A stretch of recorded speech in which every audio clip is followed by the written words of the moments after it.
थी, जिसकी वजह से आसपास के गांव वाले बहुत परेशान थे, क्योंकि वो रोज किसी ना किसी गांव से एक इंसान को सबके सामने लेकर जाती और खा जाया करती थी। फिर एक दिन गांव वालों ने उस चुड़ैल को फंसाने का सोचा और एक प्लान बनाया, जिसमें उन्होंने चुड़ैल को प्यार में फंसाकर मारने का सोचा। इस बात के लिए एक लड़का जिसका नाम ऋषु था वो तैयार भी हो गया, लेकिन बाद में उसने चुड़ैल को मारने से मना कर दिया, जिसके कारण गांव वालों को गुस्सा आया और उन्होंने ऋषु को मार डाला। जब ये बात चुड़ैल को पता चली तो उसने गांव वालों से बदला लेने का प्रण लिया। मैं किसी को नहीं छोड़ूंगी, ऋषु तुम्हारी मौत का बदला मैं जरूर लूंगी। अगली सुबह चुड़ैल गांव में जाती है और सबको एक जगह इकट्ठा होने को कहती है। सुनो गांव वालों, जैसा कि आप लोग जानते हैं, मेरे ऋषु को किसी ने मेरे ही घर में घुसकर मार डाला, तो मैं आप लोगों से माफी मांगने आई हूँ, क्योंकि जितना बुरा मुझे कल लगा, मैं उससे आप लोगों के दुख को समझ सकती हूँ। मुझे माफ कर दीजिएगा। मैं जानती हूँ मेरी गलती माफी के काबिल नहीं, इसलिए मैं ही जंगल छोड़कर हमेशा के लिए आप लोगों की दुनिया से दूर जा रही हूँ। वैसे भी अब मैं यहाँ रहकर करूँ तो करूँ क्या, मेरा ऋषु तो मर गया और मैं एक विधवा चुड़ैल बनकर रह गई। क्या क्या तुम सच में यहाँ से जा रही हो? अब तुम हम लोगों में से किसी को नहीं खाओगी? हैं? ये सब सच है? मुझे यकीन नहीं हो रहा है। हाँ, अब मैं किसी को दुख नहीं दे सकती। मैं इस जंगल को हमेशा के लिए छोड़कर जा रही हूँ। बस आप लोगों से यही कहना था। मुझे पता है मेरे जाने से यहाँ पर किसी को दुख नहीं होने वाला, लेकिन इतने सालों से मैं इस जंगल में हूँ।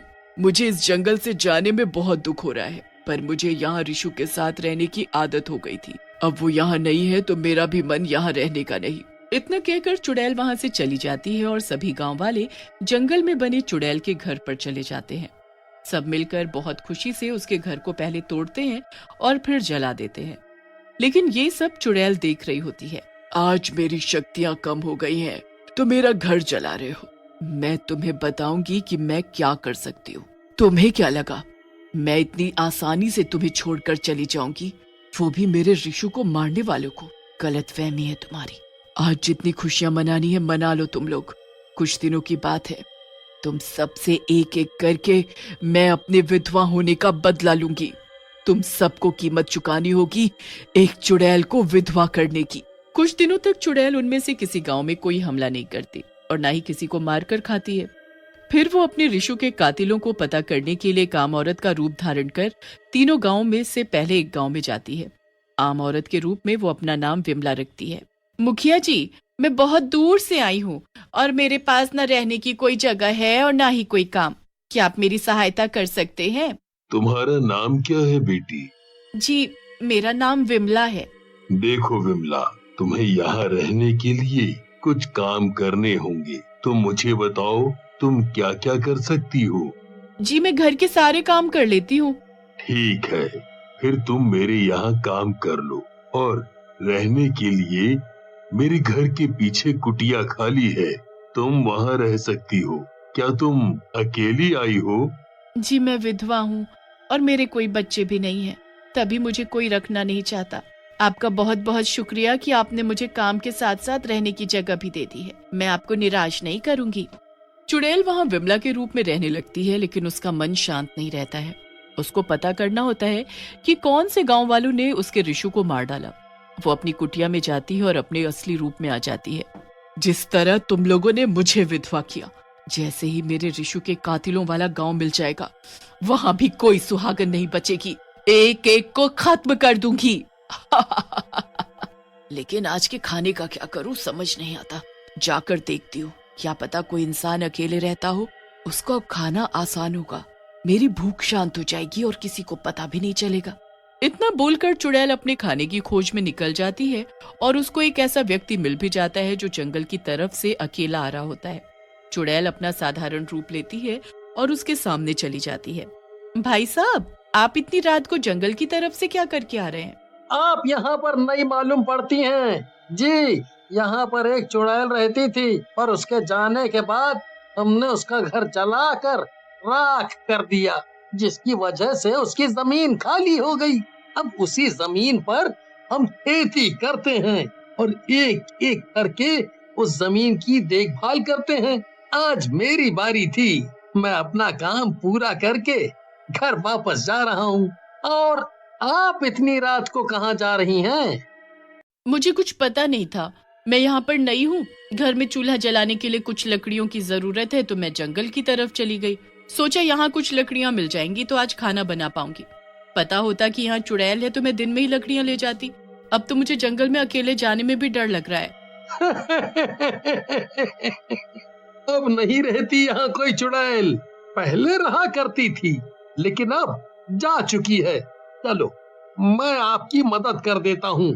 जितनी लकड़ी लेना हो आप ले लेना और चूल्हा जला लेना, वरना बिना खाए सोना पड़ेगा। इतना बोलते हुए वो आदमी चुड़ैल के आगे आगे जा ही रहा होता है। तभी चुड़ैल अपना असली रूप ले लेती है और भारी सी आवाज में कहती है, हाँ सही कहा। अगर तू नहीं आता तो मुझे सच में बिना खाए सोना पड़ता। कैसी हालत हो गई है मेरी। इन तीनों गांवों पर पहले मेरा राज चलता था, लेकिन तुम सबने मिलकर मेरी शक्तियां कम कर दी और अब मुझे चोरी चुपके अपना खाना खाना पड़ रहा है।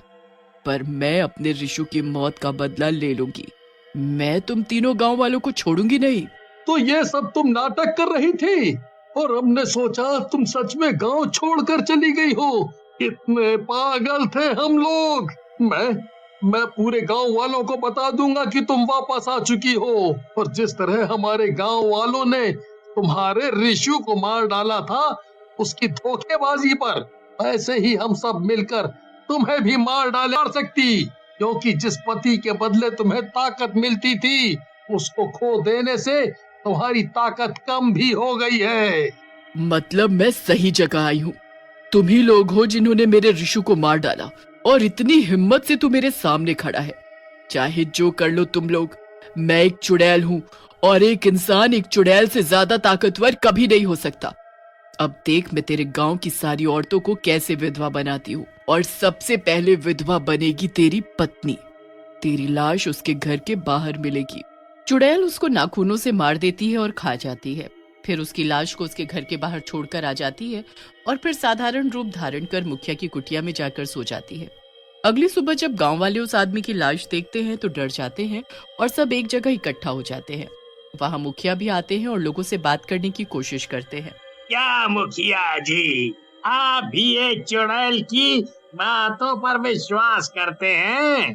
क्या पता उसने हमसे झूठ बोला हो और वो हम सबसे बदला लेने आई हो, क्योंकि हमने उसके ऋषु को मार डाला था।